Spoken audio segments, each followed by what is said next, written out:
Oh, hello everyone. Today I'll be making a request to Mr. Big Jack Films that I'll be doing a review of the 40th anniversary of the 1982 movie titled E.T. the Extraterrestrial. Even though it was simply called E.T. for short, it was a 1980s science fiction film that was directed and produced by Steven Spielberg and was written by Melissa Matheson. Even though it told the story about a boy named Elliot who befriends an extraterrestrial dubbed E.T., who was left behind on Earth along with his friends and family. Although Elliot must find a way to help E.T. get back to his home.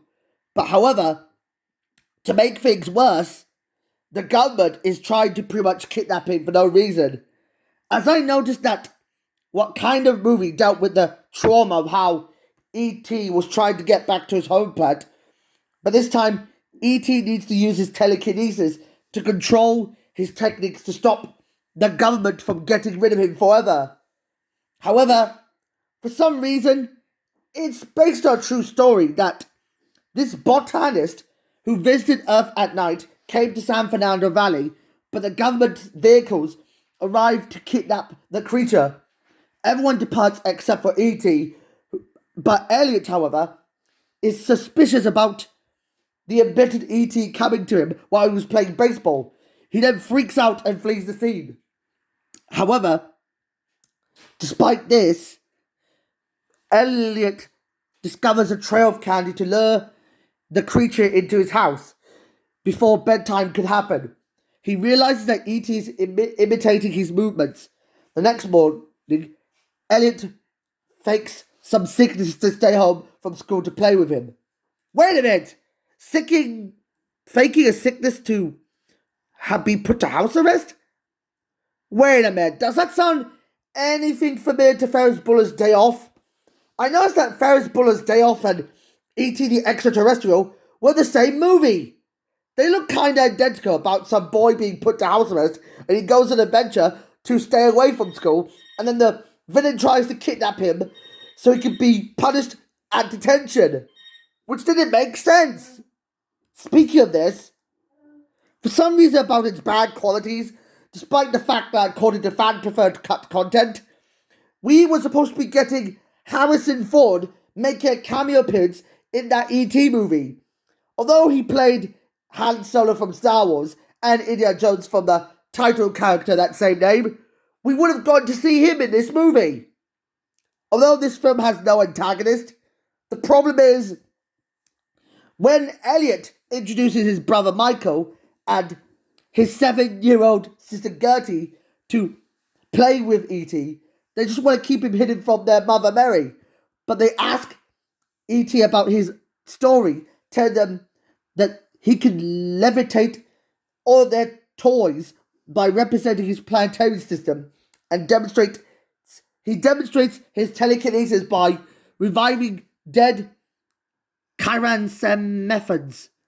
Kind of sounds like a fun idea, but he demonstrates his healing power, realizing he has a glowing fingertip to prove that he actually gave a mind cut on Elliot's finger.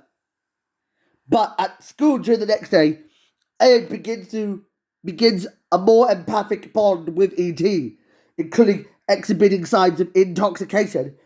In case Elliot notices that E.T. is drinking beer, watching television, and freeing frogs in a biology class, as E.T. watches John Wayne kiss Maureen O'Hara and The Quiet Man on TV. Elliot kisses a girl that he seriously likes and is sent to the principal's office for detention. But E.T., who dubs himself the Chosen One from a comic strip where Buck Rogers stranded on his own, is forced to call for help by making a communication device that he tries to himself. He gets E.T. Elliot's help by building a device to phone home so they can just use a speak and spell technique. Michael notices that E.T.'s health is declining and Elliot is referred to himself as the doctor who could save E.T. from dying. Even though E.T. is hunted by the government agents, even though all of them are being spied on the agents who are trying to kidnap him. However, on Halloween night, when Michael and Elliot dress E.T. as a ghost is sneaking up in order to stop the agents from kidnapping E.T. They go to the forest where they successfully caught home, but Elliot wakes up in the field finding E.T. gone. He returns home to his worried family. Michael discovers that E.T. is dying due to a culvert and he takes him home from the dying Elliot. But Mary becomes shocked about her son's illness and the dying alien that he was allergic to having a lack of fresh air. But a group of government agents wearing biohazard suits ripped out of Monsters Inc., were led by Keys, have destroyed E.T.'s house. The scientists set up the lab at E.T.'s house, causing Michael, Mary, and Gertie to evacuate while they know about E.T.'s whereabouts. But the scientists torture Elliot and E.T. like a bunch of mental institution inmates. However, the insane connection between Ed and E.T. causes it to be erased, and E.T. was about to die in his death. But Elliot recovers, but he gets carried away when the doctors scream that they killed E.T. and they try to revive him. The doctors pronounce E.T. dead. Michael discovered that he needs to find a way to save the flowers that were dying again. As Ed recovers, the scientists first return to him as family, but then Keys leave him home with E.T. Ed says a tearful goodbye that E.T. would always love him forever before closing the case. But when his heart begins to go, Elliot notices the flowers once again come back to life and it opens the case. He reanimates everything as people are returning to where he wanted to save his plant from dying. When Ed and Michael steal the van that E.T. had been loading onto, a chase ensues.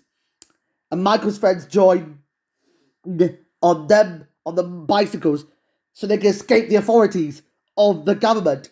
But a police roadblock caused by a bunch of police officers are standing their ground against E.T. but E.T. helps everyone escape using his telekinesis to lift them into the air and towards the forest, like he had done for Elliot before. Standing in the spaceship with the climax, E.T.'s heart glows as he prepares to return home. Mary and Gertie and Keys show up. As E.T. says goodbye to Michael and Gertie, she presents him the flower he had revived before boarding the spaceship. As he embraces Ed's term, "I'll be right here," pointing his glowing finger to Ed's forehead. He then picks up the flower and boards the spaceship as the others take it off. As the spaceship leaves, a rainbow in the sky. All I can say is, this was awesome. I noticed the main villain, Keys, who was arrested at the climax of the movie for torturing E.T. like a abusive stepchild. It's very reminiscent to like Star Wars meets Superman. Although it was based on an unproduced movie called Night Skies, Steven Spielberg dedicated his life to make this movie, and it was such a successful movie that it grossed up to $794.9 million on a budget of $10.5 million, that it was released on May 26, 1982 to universally strong acclaim. It was by far the best of those bunches. It received 9 nominations to the 55th Academy Awards, winning Best Visual Score, Best Visual Effects, Best Sound, and Best Sound Editing, and won 5 Senate Awards and 2 Golden Globe Awards. And thus, it managed to beat Blade Runner by a landslide of winning all the awards nominees that what Blade Runner could do. It was then re-released in 1985. However, this movie, was also responsible for the cancellation of the unproduced 1982 Back to the Future script. For this unproduced 1982 Back to the Future script, it looked a bit different, that this was the main idea. According to the unproduced 1982 movie, which was going to be directed by Steven Spielberg, I heard sort of rumor that Eric Stoltz was auditioning for the role of E.T. and Marty McFly. But eventually, Michael Keaton, who auditioned to portray Doc Brown Cleese, also got rejected in favour of being involved in Beetlejuice. Thanks to his charging, Spielberg dedicated his life realizing this movie is the best to the bunch. Even though this live-action movie is by far the best of the bunch, I'd give it a 10 out of 10 for the sound effects and also The soundtrack of its songs were emotionally awesome. It's such a brilliantly amazing movie, as it was put to the National Film Registry within the Library of Congress. They deemed it culturally, historically, and aesthetically significant. Even though it was based on an imaginary friend that would have been produced by Columbia Pictures, this is a fan favorite of mine. As I noticed that after a large amount of child production from a span of 1960 to 1982, the themes that dealt with E.T. were mostly about combining the Wizard of Oz with Peter Pan, with a sense of realism to discover the true meaning of an imaginary friend who comes to life to help them learn the true meaning of its environmental issues. If you saw Captain Platt, just think again. As I noticed, according to its bad qualities, it also got an infamous video game notable for negative reception that it was used for the Atari 26,000. However, the 2600 was infamous for releasing this game in December 1982, and it caused the infamous greatest disaster known to mankind, the video game crash of 1983, where it was buried in Alamogordo, New Mexico, and this game was never to be seen again.